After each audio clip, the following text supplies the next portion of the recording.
Assalamualaikum warahmatullahi wabarakatuh. Perkenalkan, nama saya Muhammad Askori Pradana dengan nomor induk 0922020047 dari kelas D1 Eksekutif akan mempresentasikan mengenai baja karbon atau karbon steel. Baja karbon merupakan salah satu jenis paduan baja yang terdiri dari unsur besi atau Fe dan karbon, di mana besi merupakan unsur dasar dan karbon sebagai unsur paduan utamanya. Baja karbon memiliki kandungan unsur karbon dalam besi sebesar 0,2% hingga 2,14%, di mana kandungan karbon tersebut berfungsi sebagai unsur pengeras dalam struktur baja.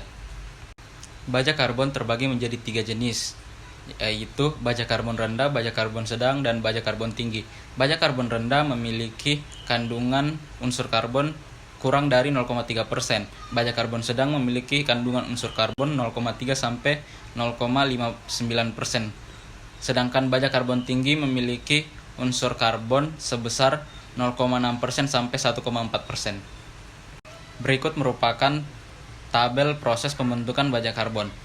Pertama-tama biji besi dimasukkan ke dalam dapur tinggi dengan bantuan udara, batu kapur, dan kokas dengan dua cara. Yang pertama itu konvertor dan dapur semen Martin. Apabila baja yang diinginkan merupakan baja spesial, maka dilanjutkan dalam proses dapur listrik. Proses konvertor terbagi menjadi 3 jenis. Yang pertama proses Bessemer, yang kedua proses Thomas, dan yang ketiga proses oksi, seperti yang ditampilkan pada slide. Pertama-tama saya akan menjelaskan mengenai proses Bessemer. Gambar yang ada di slide merupakan konvertor Bessemer. Konvertor Bessemer adalah sebuah bejana baja dengan lapisan batu tahan api yang bersifat asam. Di bagian atasnya terbuka, sedangkan pada bagian bawahnya terdapat sejumlah lubang-lubang untuk saluran udara. Bejana ini dapat diguling-gulingkan. Konvertor Bessemer diisi dengan besi kasar kelabu yang banyak mengandung silisium. Silisium dan mangan terbakar pertama kali. Setelah itu, baru zat arang yang terbakar. Pada saat udara mengalir melalui besi kasar, udara membakar zat arang dan campuran tambahan, sehingga isi dapur masih tetap dalam keadaan encer. Setelah lebih kurang 20 menit, semua zat arang telah terbakar dan terak yang terjadi dikeluarkan.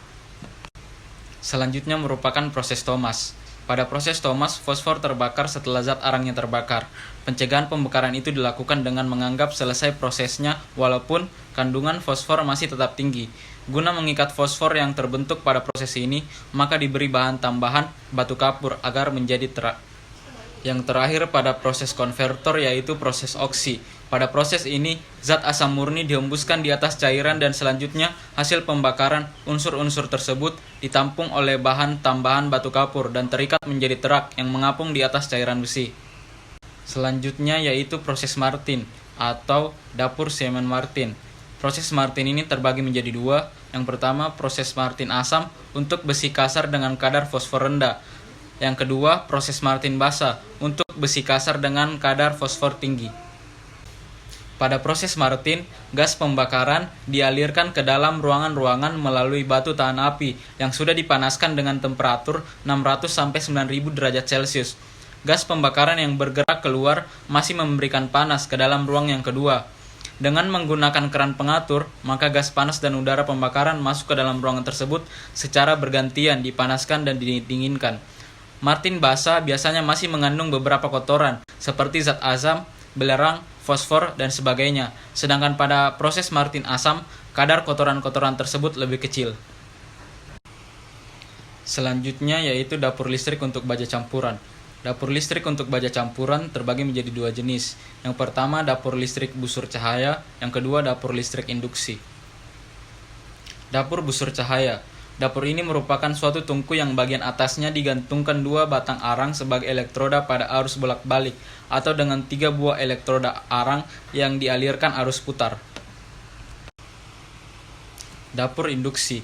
Pada dapur induksi dibangkitkan suatu arus induksi dalam cairan baja sehingga menimbulkan panas dalam cairan baja itu sendiri, sedangkan dinding dapurnya hanya menerima pengaruh listrik yang kecil saja. Dapur induksi dapat dibedakan menjadi 2, yaitu dapur induksi frekuensi rendah dan dapur induksi frekuensi tinggi.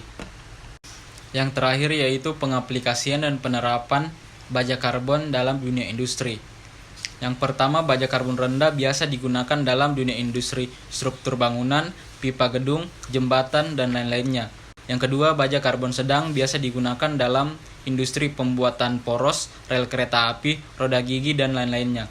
Dan yang terakhir, baja karbon tinggi biasa digunakan dalam dunia industri palu, gergaji, pembuatan kikir, dan lain-lainnya. Demikian hasil presentasi dari saya. Kurang lebihnya mohon dimaafkan. Wabillahi taufiq wal hidayah. Wassalamualaikum warahmatullahi wabarakatuh.